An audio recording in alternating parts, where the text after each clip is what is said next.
Hey everybody, Economic Ninja here. I want to talk today about what's going on in the markets.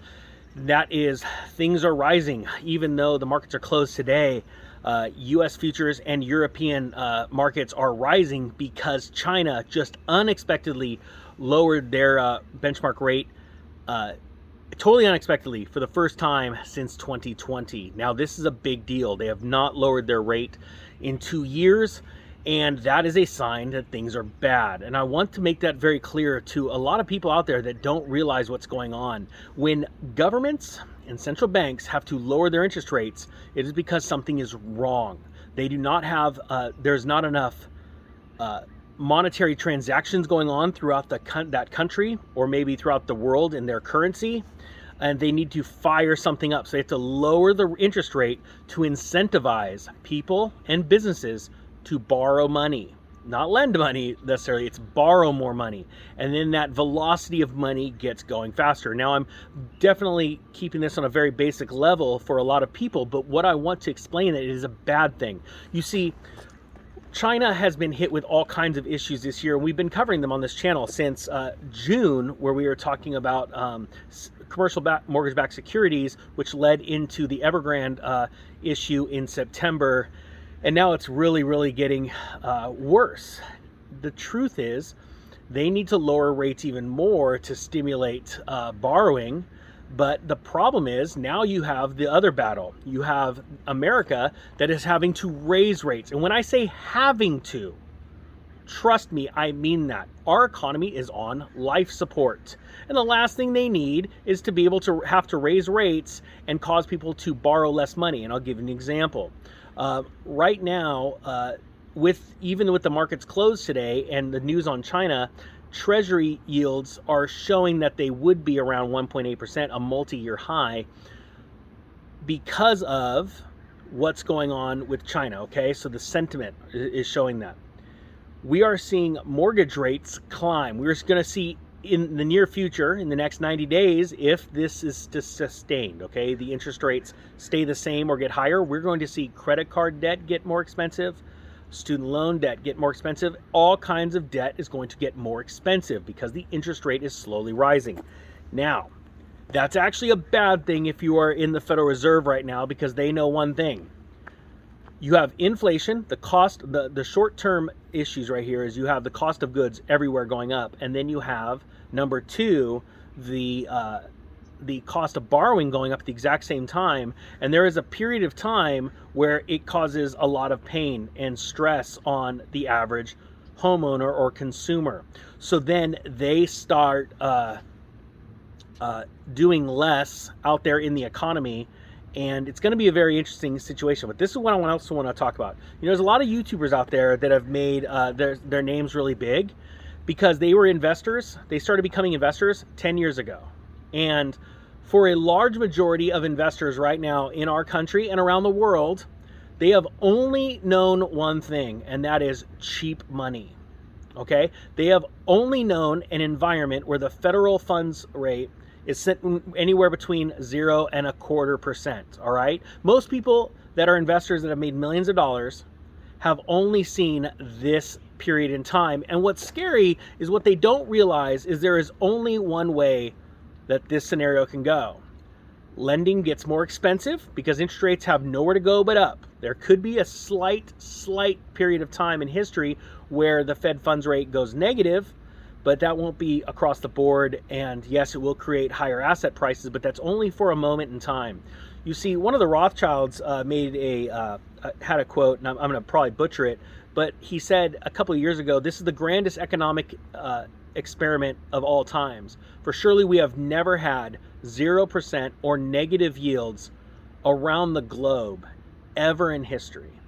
And it truly is the greatest experiment of all time to see what can happen. In my opinion, it's not a professional opinion, don't take it as that, it's going to end badly because it's going to revert to its mean. A healthy economy usually has interest rates sitting anywhere between 7 and 9% to keep up with inflation, all right? Regardless of what we believe, how the governments don't tell the truth in their inflation indexes or their cost price analysis, the facts are interest rates have to be much higher than they are to have a healthy economy, which would encourage people to save some money so that the economy would healthy, because people have a emergency account, they're making interest off of it, it's keeping up with inflation, they're not being forced to spend. But most investors have become multimillionaires in this economy. Now, I started investing in stocks in 1997, 1998, okay? Interest rates were a lot higher. I also started investing in real estate heavily in the year 2001, where a mortgage costs anywhere between 7 and 9%, depending on if you were buying a personal residence or if you were buying rental property. Okay, that is a totally different scenario than what we have now. And all of the people that, a lot of people that have made lots of money in the markets in this environment in the last 10 years, huge names, this is all they've known. They've only known this. They have not seen or felt, because they had millions and millions of dollars in the market when the last crash happened. Before the last crash, they don't know that feeling. You know that feeling on the back of your neck when you know something's coming, something's not right. Or if you live in the snow, it sounds funny, but if you live in the snow and you've grown up in the snow, you know the days it's going to snow because you could literally smell it in the air. And put in the comment section if you know what I'm talking about. It sounds funny, but there's it's this weather change, it's like this weird change where you know the humidity just dropped, everything's right, and it's almost like you could smell it. It's a sense, right? Well, these investors have not lived through the last two cycles, the .com or the real estate boom and bust.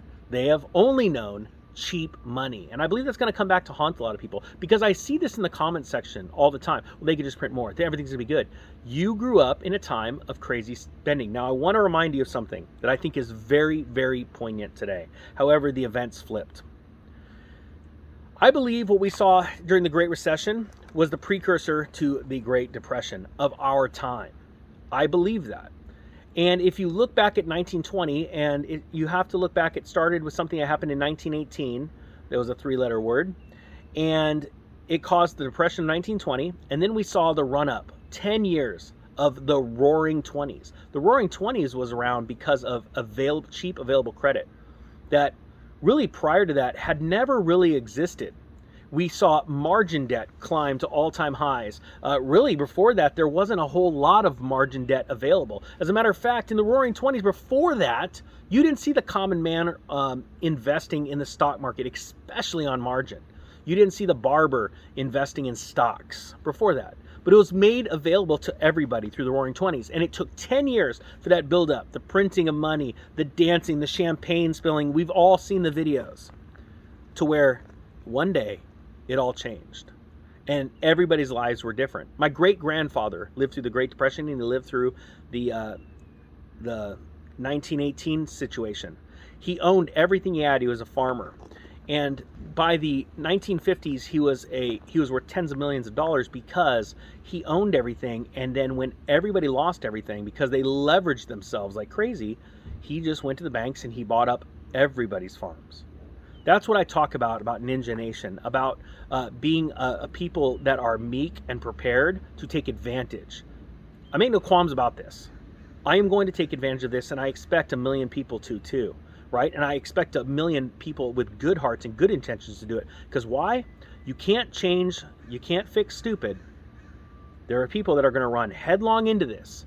And I would rather be prepared and not scared and then buy up all their stuff, because someone's going to. Would you rather see the banks keep it? Or would you rather see people that were prepared, that care about their families, their communities, and their nations? And I mean nations, because no matter where you are in the world, this affects you. I hope you guys got something out of this. If you did, please share it. Thank you for all the new subscribers. If you haven't subscribed, please consider doing so. I really would appreciate it. The Economic Ninja is out.